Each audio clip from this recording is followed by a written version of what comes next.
Antes de você escutar esse áudio, se inscreva no canal e dê um like para que mais pessoas possam ter acesso a este conteúdo. Elogio aos 4 temperamentos, Dr. Ítalo Marcilli, capítulo 4, o colérico. Comecemos tratando do temperamento colérico, combinação entre os tipos quente e seco, simbolizado pelo fogo. Falaremos do colérico típico e, num segundo momento, analisaremos suas variações. O mesmo procedimento vai se repetir nos estudos dos outros temperamentos. O colérico típico marca a presença do fogo. Para entender um colérico, ou entender-se enquanto colérico, será preciso remetermos-nos à experiência bruta do elemento a qual o tipo está associado simbolicamente. Como os temperamentos são realidades simbólicas, faz-se necessária certa observação dos elementos na natureza. Diríamos que, por mais excêntrico que possa parecer, um método valioso para a compreensão do temperamento colérico é a observação do fogo. Sem a memória da experiência pessoal do fogo, incluindo as brincadeiras infantis com fogo, um certo respeito que o fogo impõe por si mesmo, etc. Não será possível identificar analogicamente essas características em seres humanos. O elemento fogo caracteriza-se por deixar marcas. O fogo queima, marca a pele e universalmente deixa seu rastro por onde passa. A imagem de uma floresta incendiada é muito instrutiva. Resta um clarão carbonizado, o cheiro de fumaça e o calor intenso. Uma marca inconfundível de que um terreno foi atingido pelo fogo. Colocaremos fogo no pavio da vela, veremos o fogo na chama de um isqueiro. Quando formos a uma festa junina, por exemplo, poderemos dedicar algum tempo admirando uma fogueira. Aquela é a presença, de algum modo, do colérico. O colérico é quente e seco. Observemos essas características na estação do verão. No verão, a temperatura está mais alta e há um crescente ressecamento. Este ressecamento, entretanto, culmina somente no outono, justo aquela estação em que as folhas caem porque estão secas. No capítulo anterior, vimos o comportamento de um colérico numa festa. Está se expandindo e traz consigo uma ideia, um princípio.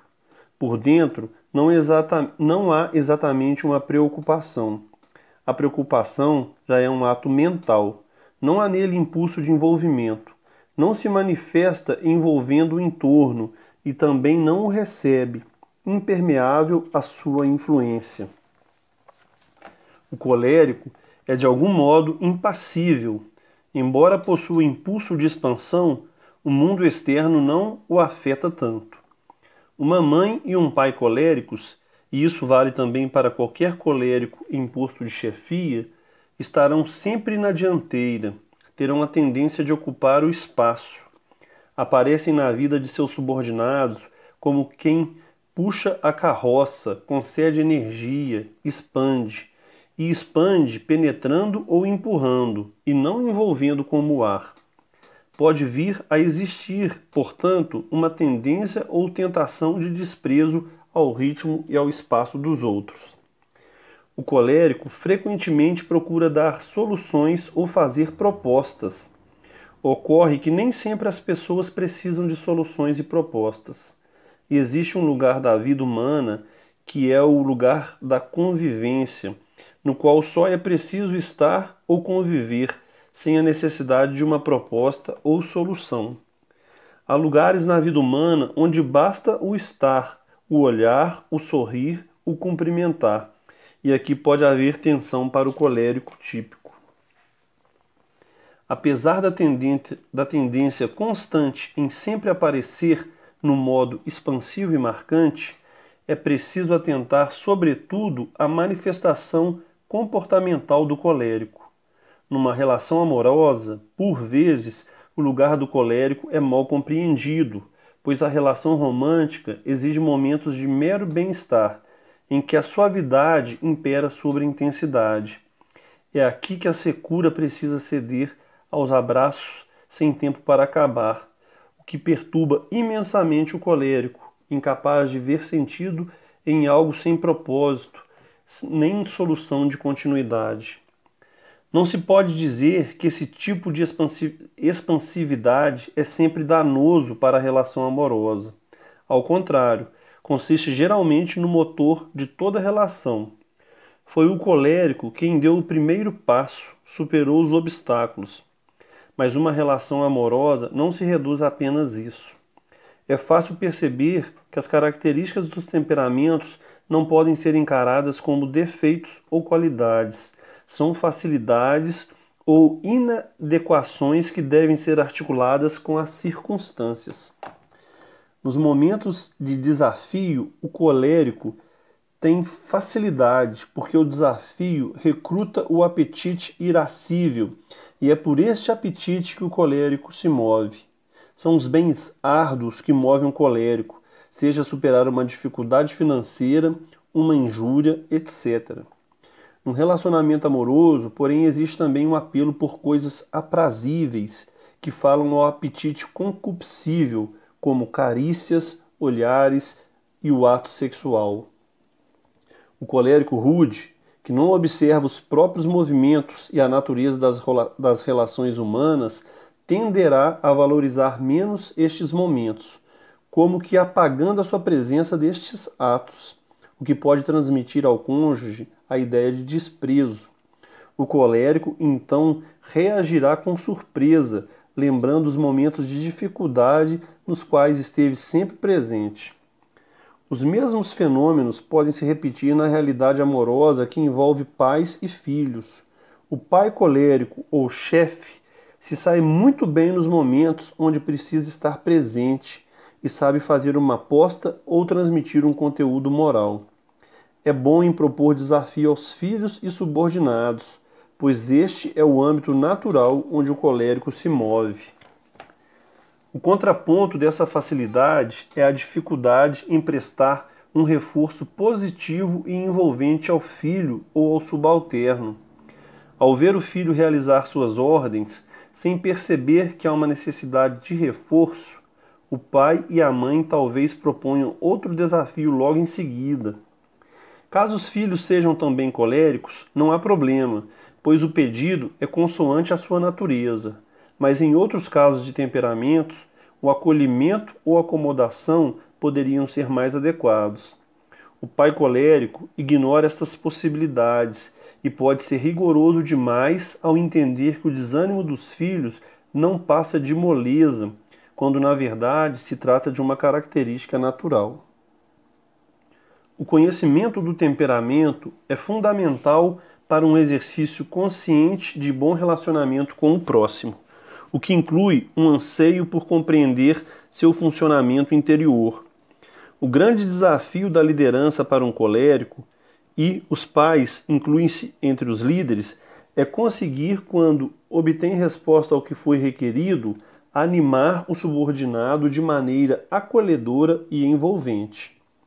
O colérico deve compreender que o seu modo de funcionamento interno não coincide com o funcionamento do mundo.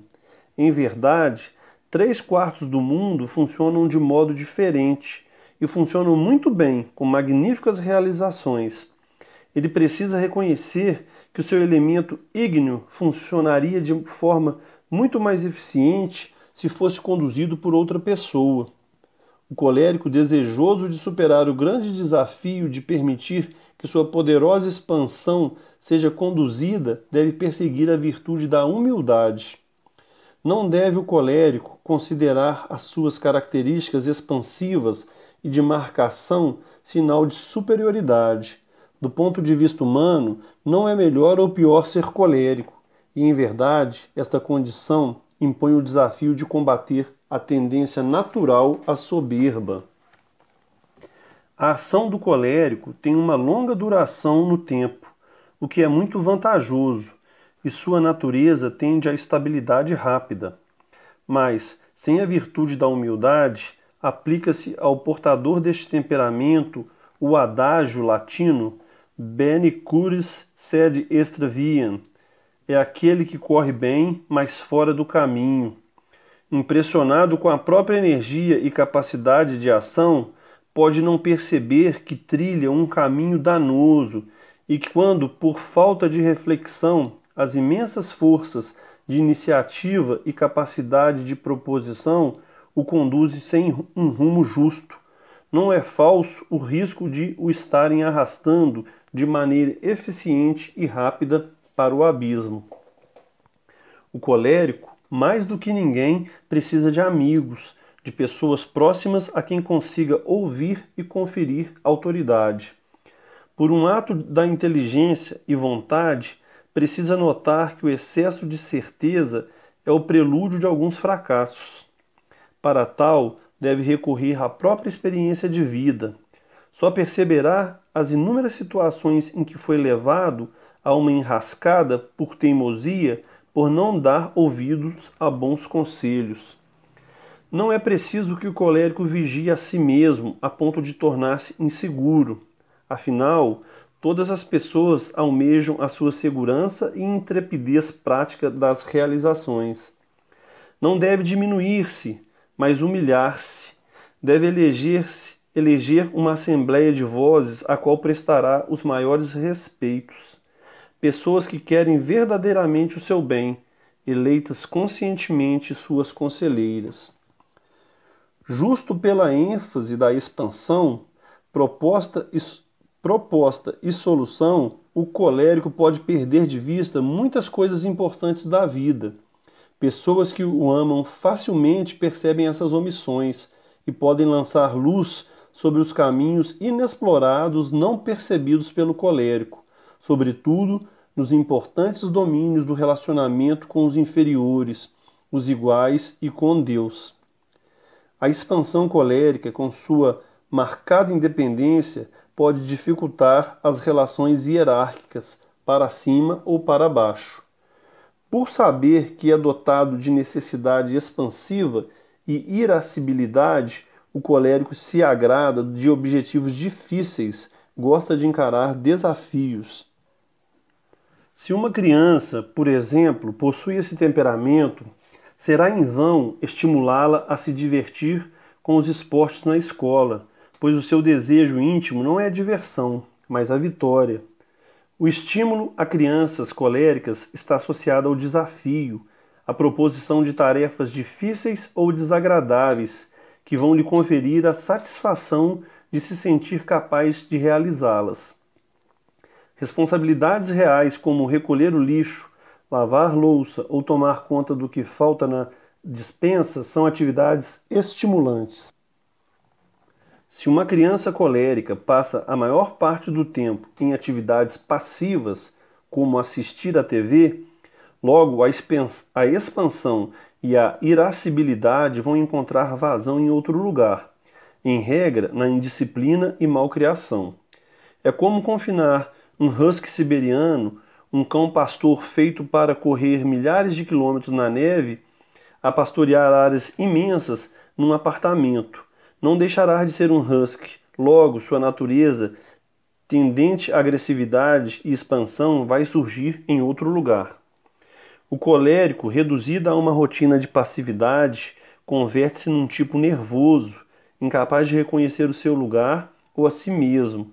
E quando sua vida encontrar um rumo, ganhando dinheiro, casado, com filhos criados, etc., começará a se assustar e cair na obsessão do próximo projeto. Quando uma criança colérica se torna o melhor aluno da sala, não restando mais desafios, tenderá à indisciplina. Se for uma criança brilhante, sempre deverá receber mais e mais deveres, lições e funções extras, mais responsabilidades.